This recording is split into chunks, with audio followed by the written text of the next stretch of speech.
Hey there, it's Laura Trotter from lauratrotter.com and self-sufficiency in the suburbs.com, and today I just wanted to have a little chat with you about preserving foods because it's one of the things I love to do the most in my kitchen.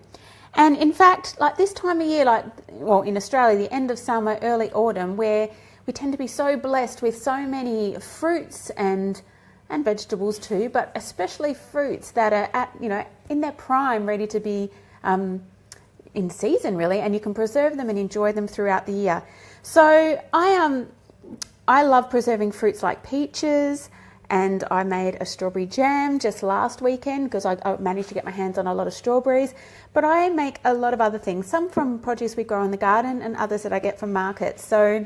But I just want to say, and gosh, that's my washing machine on, you can probably hear the rinse cycle, but preserving foods isn't as hard as you think it can be, and it isn't as time consuming as you often think it is as well. So often I just might preserve some fruits or make a tomato sauce or something, and have it ticking over on the stove for an hour or so while I'm cooking dinner at the same time. And, especially if I'm doing it in smaller batches, it really doesn't take that long at all.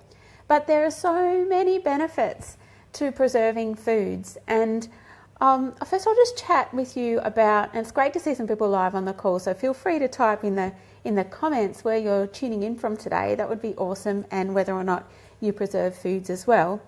But so many of the benefits, I like that you're basically capturing food as it's in season and you can enjoy those fresh flavours throughout the year. It's a really eco-friendly thing to do, especially if you're reusing jars, which is just an often thing that I do as well. It's great too, because often the fruit that you can source is really local to you, or you're growing it yourself or from market, so you know that what you're preserving and eating throughout the year is all local. And another benefit that a lot of people don't think of with preserved foods is that it's so much healthier. So if I'm preserving peaches and putting them in a glass jar and eating these, as opposed to buying tin peaches in the supermarket that have sat in a tin for a year or so, but at the same time, that tin has got a plastic lining, and a lot of the tins lined in Australia anyway still have BPA in that lining, and that is, so I've got the syrup on the stove a bit, just need to make sure it's turned down a bit low. So it's a health impact too. So eating foods that are preserved in jars is a lot healthier than eating foods that are preserved in tins. But one of the things I like the most is just really the flavour, and I guess I am a foodie. I've been a foodie my whole life, and my mum probably kick-started that love for me in preserving foods because she made a lot of jams and sauces herself, and I'd sit at the bench and help her do that as well. And I guess I learnt, but then just once you've had that flavour of, for example, a peach out of a jar as opposed to a peach that you get from the supermarket in a tin, you really won't want to go back. But yeah, it is super easy to do. It's really not that time consuming. You can do it. And I just, because I'm in the middle of doing some today, I just wanted to show you very quickly how I preserve some peaches. So I'm just going to come down here and close this door to the other end of the house because the washing machine has just decided to go really loud just at the time I went live. All right, so basically peaches, I'm going to just put you on my microwave and hopefully the light's okay. But yeah, basically I have got a pot on the stove. This is actually, the first thing I do is I peel the peaches. So you can even just do this if you've got 1 kilo or 2 kilograms. You don't need a lot. So basically to easily peel them, I just dunk them in boiling water just for up to 30 seconds, and then I plunge them in cold water and the skin just easily peels off, and then I take the stones out as well.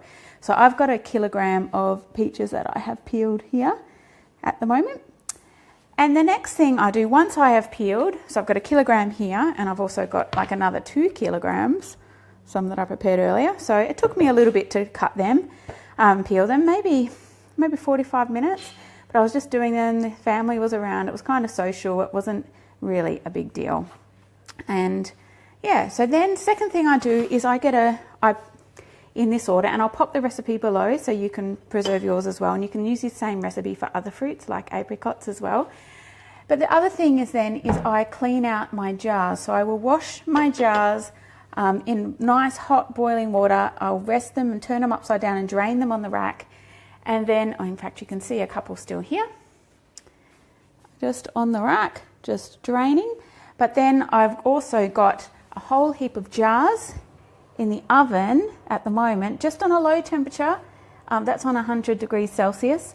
And they're sitting there for about 15-20 minutes just to really sterilise them. So when I pop the peaches in there, there's not bacteria that's going to grow into a nice little garden.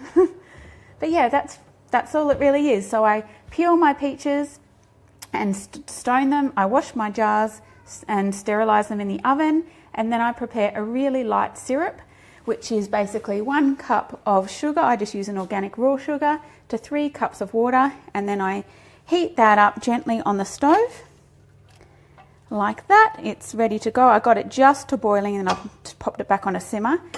And all I really do now, sorry, I'm just going to have to hold the camera a bit closer to the stove just so you can see.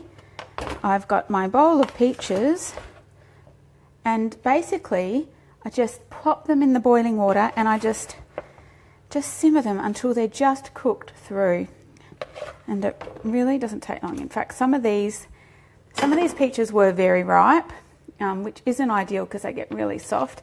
I find the best peaches to preserve are ones that are just ripe or they're slightly underripe, so they're firmer. And you'll find that they'll soften a little bit in the cooking, but then that flavour will really intensify when they're in the jar. So yeah, be sure to pop in the comments where you're listening from today and whether or not you preserve your foods or make tomato sauces or jams or anything like that. Yeah, unfortunately it is a bit of a dying art, but I think it's definitely coming back as people are learning to appreciate where their food comes from, what goes into the food, the ingredients, how it's stored, because we can get toxins in our food from the containers that they're stored in, and of course the flavour. So basically I just simmer there for a little bit. How do I know when it's ready? Now again, this is a bit trickier because these peaches some of these were very, very ripe, but you can just slice a peach. It only takes a couple of minutes in here just to cook them through and get them really, really quite hot. But it's really that syrup. So what I will do now, like I said, that will only take a minute or so. I might even take one out and try it. Just going to pop it on my dish.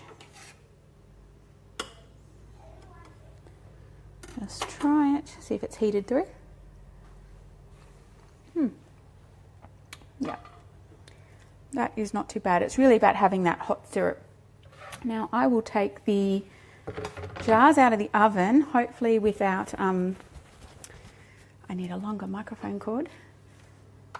Yeah, here we go. So I'm just going to take the jars out of the oven hopefully without losing you off the bench top there. Yeah, so all the jars of different sizes, like I said, I recycle them all. The best jars actually for preserving foods are actually coconut oil jars because they generally, I've got 2 coconut oil jars here, they're kind of like a wide mouth jar and it's very easy to pop the foods in. So I'll just give these another minute on the stove top.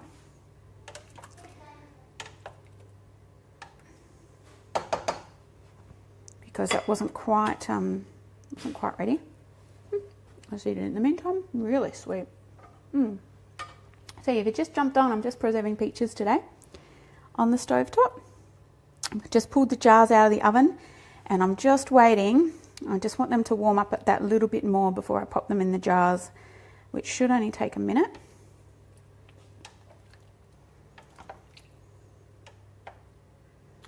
I'm just going to test another one. Probably a nice big one.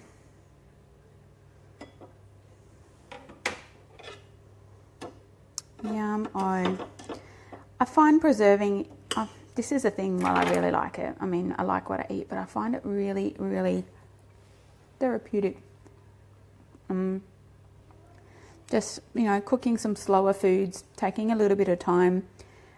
So much of our lives is just rushing around and I put my hand up to that too. I can overschedule myself. But yeah, sometimes when I just come back to doing basics, basic things like this in the kitchen, it just, and I do it quite a lot, like every week or so. I'm usually preserving something on top of cooking, but it just, just calms me down, and I really like it. Okay, these are ready to pop in their jars. So basically, it's going to be hard for me to hold it, but I just put the peaches in first. So let's go for this. I'll demonstrate on this really big jar. So this is a coconut oil jar that I have basically, sterilised. So I will, it's hard to film and hold. So you can see what I mean. Basically first I just fill the jar with the peaches, and then I pour the syrup on top. So you want the jar stuffed with peaches. And then I will half fill with syrup. Looks like I have got too many jars for the purpose today, so I'm going to be doing batches because it is quite a lot. Yeah, I'm just pressing them down in the jar a bit, as you can see. At the end of the day, we want to get that air out as well. Whoop. And there's a lot of different ways you can preserve fruits. Like my mum had a fruit preserver bath kind of thing where she would do her apricots in that. I don't have one of them, so I just do it on the stovetop. But you can also put them straight in the jars and put the lid on them, and then zap them in the microwave, like a really fast way. I haven't done it that way. I tend to kind of do them, save them up and do them in bulk. Also, because I live in outback South Australia, I don't have an abundance of fresh fruit nearby, like when I lived in Queensland, and I did in the garden. So I don't, waiting to move one day to where I live. At the end of the year we're moving to Adelaide, so we'll have lots of berries and stone fruits. One thing I want to just say, you want to get the air bubbles out. So I run my just a filleting knife down the sides of the jar just to get any of those air bubbles out. You can see that. And I press it down. Basically what I want to do now is I want to fill the syrup up to the top. It's kind of like it's overflowing, and then pop the lid on.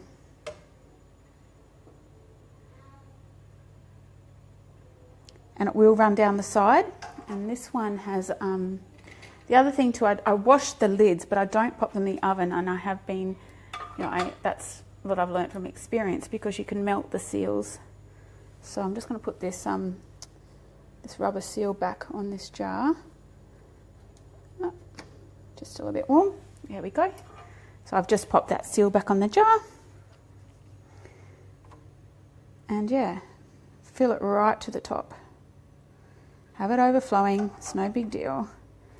And yeah, over the top we go. As you can see, I've just reused a coconut oil one. I'm going to have to put, it will run out, but that's okay because you want it totally airtight. I'm going to have to sit you down, sorry. So I can use both my hands here and get it in the frame. Oops. There we go. One nice jar of preserved peaches. So I'm going to continue with this because I've got another 2.5 kilos of peaches on the bench, and I need to get these peaches in their jar pretty quickly. But thanks for tuning in. I will pop the link below, pop the recipe below in case, or the instructions in case you'd like to have a go at preserving your peaches or apricots. But yeah, have a go. Just have a go at preserving one thing. If you've never preserved anything before, start with a small batch and let me know how you get on. It's just one little step that you can take to help make green mainstream and make your home a little bit more self-sufficient. So thanks for tuning in, and I will finish my peaches and I'll enjoy them for months to come. Catch you later.